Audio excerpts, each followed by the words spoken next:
Hello and welcome to this episode of Anna TV. So if you want to start a business based around your passions, the first thing you're going to have to do is find a specific niche. Now it's so important that people see you as an expert and the go-to person in one particular area. So the more specific you are, the better it is. And that also means the potential for more profits, which I know would be very attractive to everyone.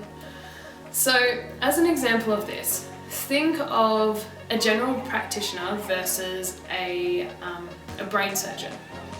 So obviously the general practitioner is going to appeal to a broader market, but the brain surgeon, they appeal to a smaller market, but those people are really willing to pay a premium price to get the knowledge from that person. And so if you look at how much a general practitioner is paid versus a brain surgeon, you'll see that the brain surgeon's paid a lot more, because even though there's less people that are going to buy their service, they're willing to pay that premium price for that expert knowledge. So when people know that you're the go-to person, that you're the expert in that area, it means that you're no longer going to be chasing after clients and customers.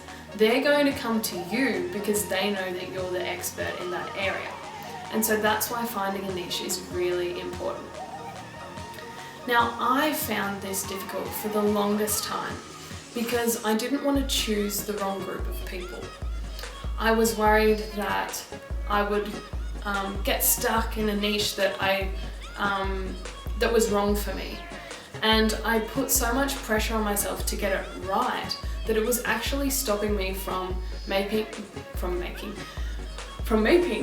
It was actually stopping me from making profit in my business.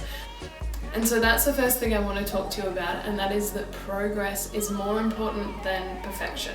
So progress over perfection. That's the first thing that I want you to keep in mind. The second thing that you have to keep in mind is that it's okay if you don't get your niche right the first time.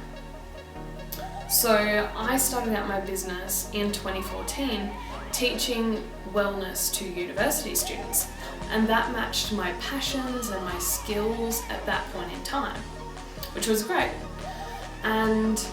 But you know that you're going to grow and develop over time, and it's the same thing with your business. It's going to grow and develop. And so now I empower millennials to start an online business based on their passions. And that is a really cool niche as well.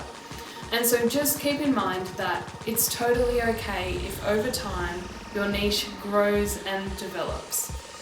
You aren't stuck in one bucket for the rest of your life because it's what you choose in the beginning.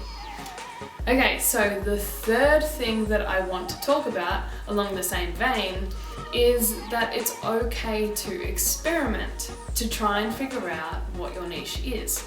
So you might think that your niche is helping stay-at-home mums. So go out to coffee with a stay-at-home mum and find out about what her problems and pains are, and then think about whether you have the skills and the passion to really help that stay-at-home mum. And if you think you can, then yes, you found your niche. But if you go and speak to this person and it's not quite your cup of tea, then that's totally okay as well. And you know that you can just say, oh, okay, maybe it's corporate mums that I want to speak to. And then you can go out to coffee with them and ask them the same kind of questions and see if that suits you better. So it's totally okay to experiment. So thank you so much for watching this episode of Anna TV, and I will see you next week. Bye!